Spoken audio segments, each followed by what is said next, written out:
If Machiavelli were alive today, scrolling through the same feeds you scroll, watching families crumble over money, seeing workers drained by toxic workplaces, and watching businesses manipulate each other with a smile, he wouldn't waste a second sugarcoating the truth. He'd tell you directly, money isn't noble. Money isn't emotional. Money is leverage, and most people lose because they treat it like luck instead of strategy. In the modern world, where people fight about bills at the dinner table, kids get crushed by academic pressure, employees drown in workplace politics, and businesses exploit every psychological weakness they can find, Machiavelli's perspective becomes brutally relevant. This video reveals the cold, present-day realities he would expose if he lived right now, truths the rich understand, the powerful exploit, and the average person suffers from without even noticing. If you want to think differently, act strategically, and stop getting manipulated by the systems around you, then stay until the end, because every scenario in this video will show you exactly how Machiavelli would navigate your everyday life today. If your kid refuses to do homework because they'd rather scroll and you lecture them about discipline, Machiavelli in today's world would not moralize, he would restructure incentives. He would sit the child down and re-engineer the environment. Screens become privileges earned by demonstrable progress, not rewards for compliance. Grades translate into concrete responsibilities and mini-rewards that build toward autonomy, like control of a family project budget. He'd teach negotiation skills, how to propose a trade-off, do this for 2 weeks and you get X hours of free screen time, so the child learns cause and effect instead of rebellion or passive resistance. He'd model strategic detachment, show high expectations without emotional pleading, and measure improvement with clear metrics. The point is brutal and practical. Children respond to consequences and perceived agency more than guilt. Machiavelli would weaponize structure and leverage to convert a distracted kid into someone who values present sacrifices for future options. When a family argument explodes because one sibling wants to quit college to start a business and the parents panic about safety, Machiavelli would not beg for harmony. He'd build a trial that converts fear into data. He'd propose a 3-stage bet, a 6-month proof of concept with targets, a rollback plan, and a family investment cap. He'd force everyone to state worst-case outcomes and sign an agreement that protects the family while allowing risk. Emotion would be acknowledged but subordinated to calculations. If you hit X, we support you fully. If you don't, you return to a defined education route. This approach doesn't eliminate tension, but it converts abstract fear into manageable contingencies. Makes responsibility visible, and punishes indefinite whining with the only language families often respect: clear terms and consequences.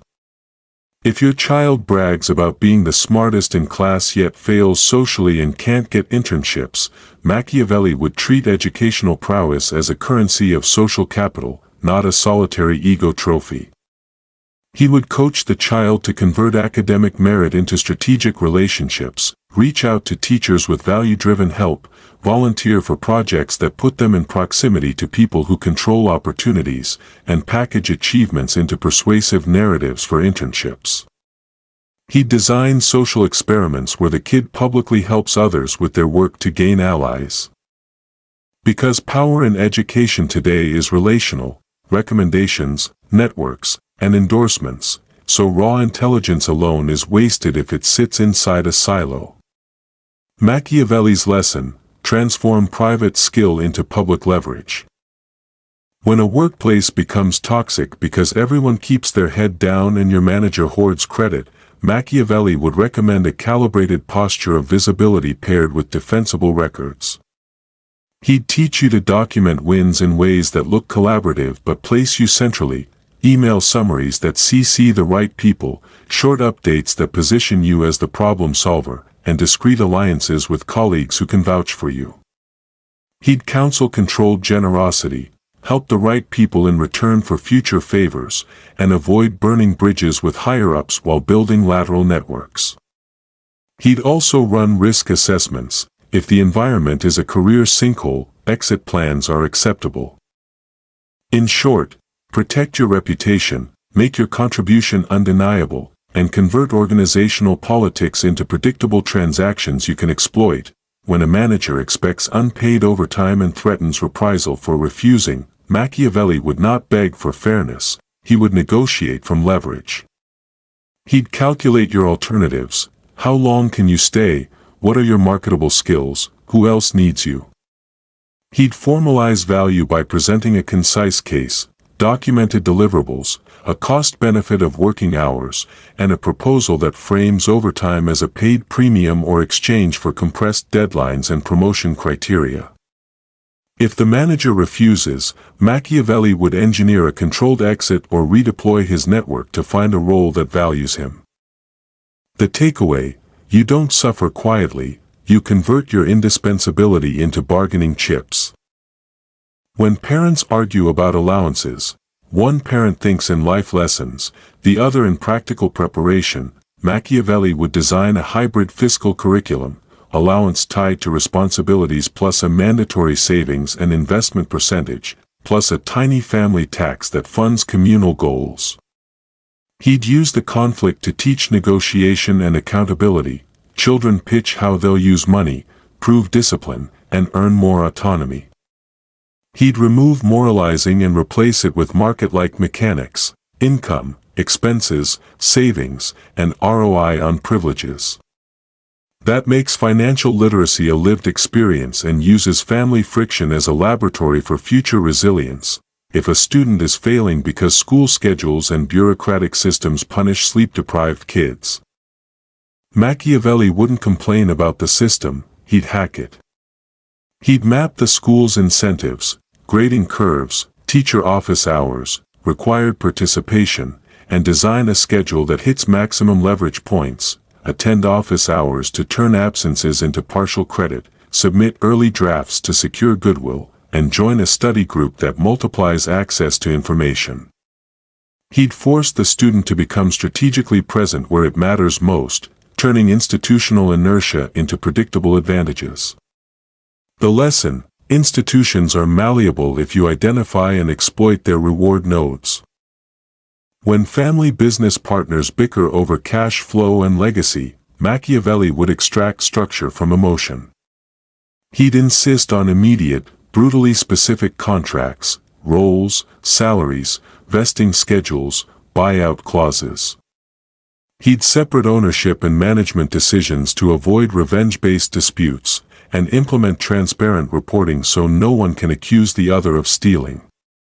He'd create incentives aligned with growth targets, bonuses, equity release based on milestones, so cooperation is financially rational. In other words, he'd stop sentimental leadership and instantiate business rules that prevent feelings from bankrupting the company. When a teenager posts risky behavior on social media and the family spirals into moral panic, Machiavelli would use the moment as a negotiation of autonomy. He'd set conditional freedom, public content removal paired with education on digital permanence, plus a staged restoration of privileges contingent on demonstrated judgment.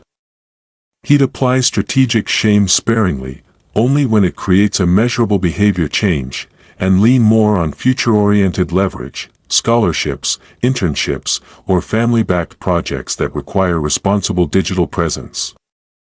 The modern ruler's tactic is not absolute censorship but conditional consequence that teaches the digital cost of choices. If a teacher plays favorites and your child's grades suffer despite effort, Machiavelli would instruct parents to convert frustration into influence.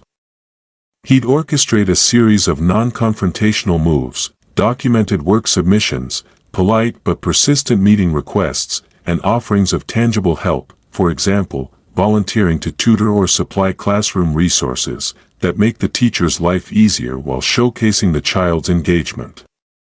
He'd also cultivate allies among other parents and administrators to create social proof.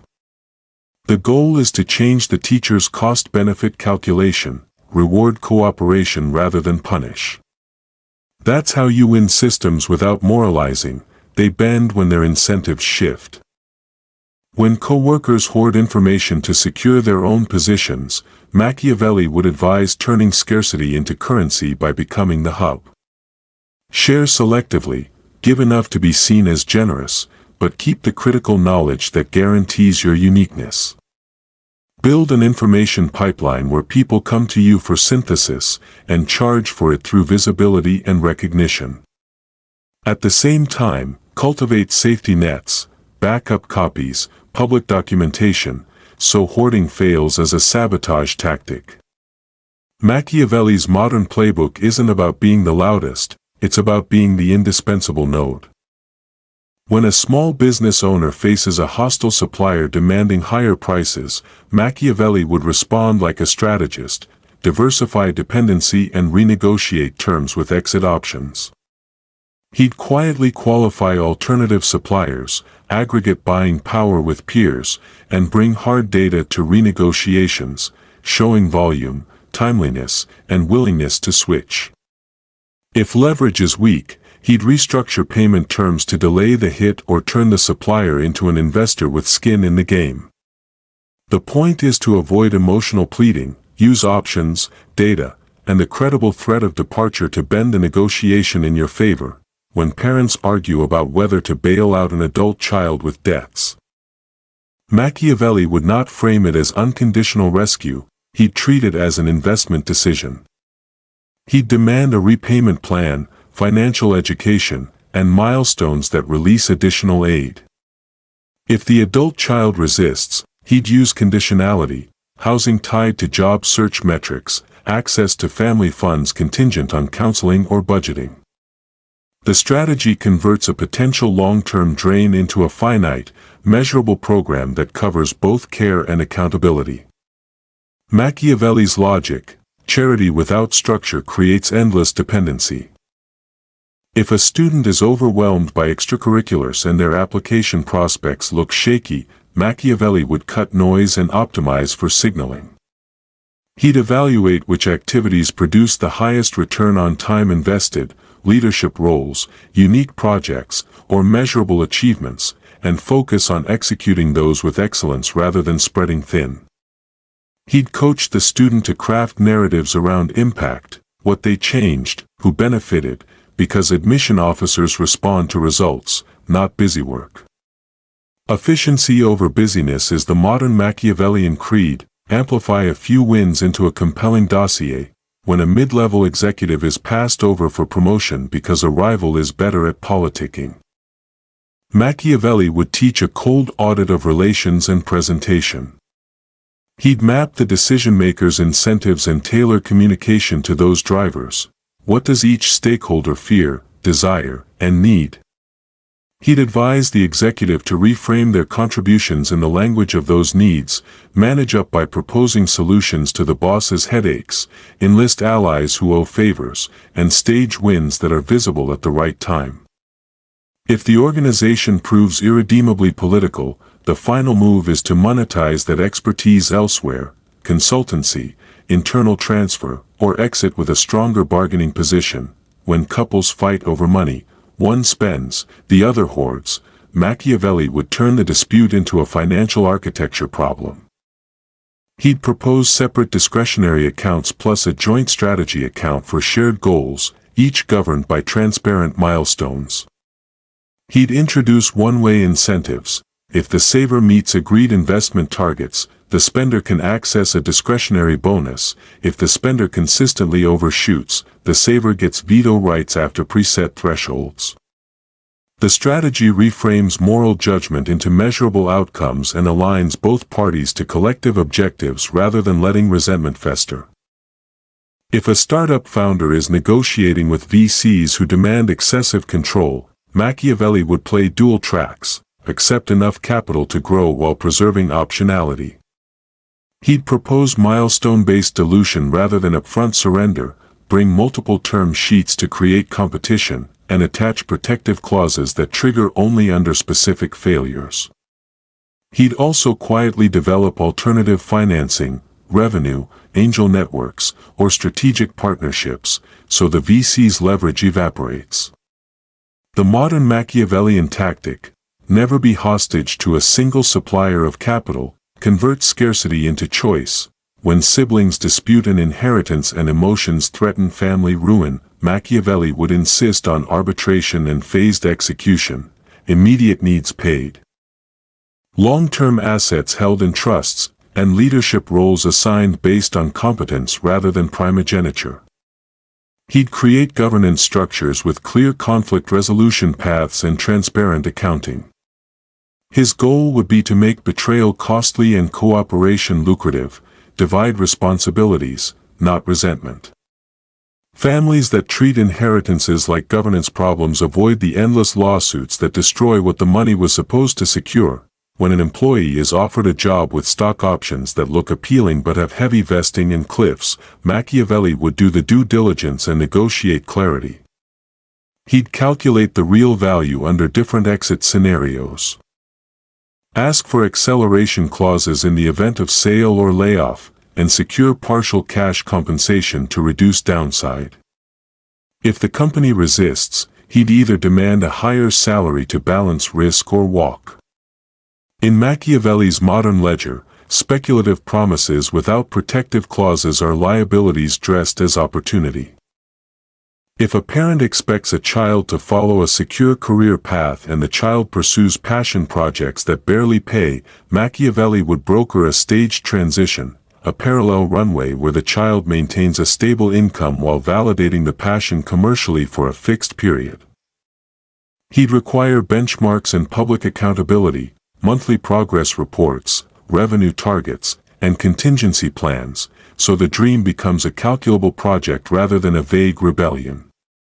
Parents get security, the child gets permission to fail constructively. That's how you convert family conflict into disciplined risk, when two companies haggle over a merger and cultural clashes threaten the deal. Machiavelli would structure the merger with phased integration, role guarantees, and performance-based earnouts. He'd insist on pilot integrations to measure synergy before full consolidation, and include neutral arbitrators for disputed decisions. Emotionally charged leadership gets diluted by contractual guardrails and financial triggers that reward cooperation. In his modern playbook, a successful merger is not about immediate love, it's about engineered interdependence. When a worker contemplates whistleblowing on corruption but fears retaliation, Machiavelli would craft a strategic dossier, collect incontrovertible evidence, secure legal counsel, and cultivate external allies, regulators, journalists, or advocacy groups, so the move has leverage and protection. He'd also plan exit strategies in advance so personal risk is minimized. The Machiavellian ethos here is instrumental. Expose wrongdoing only when you can convert moral action into personal security and structural change, otherwise you are merely sacrificing yourself without impact. When a business faces a sudden market shock and cash is tight, Machiavelli would triage ruthlessly, prioritize survivable revenue streams, cut discretionary costs immediately, renegotiate fixed obligations, and temporarily monetize non-core assets. He'd communicate transparently with stakeholders, using clarity to buy breathing room and create the impression of control. Then he'd hunt for asymmetric bets, small, cheap experiments that could reopen growth. Panic is contagious, composure backed by decisive action converts crisis into opportunity. And if there is one final lesson Machiavelli would press into your mind, it is this: power belongs to those who understand the rules, not those who follow them blindly. Everything you heard in this video, every family argument, every school struggle, every workplace injustice, every negotiation, every financial conflict, proves one thing: the world rewards strategy, not innocence. You can keep playing the emotional, reactive game that keeps most people trapped.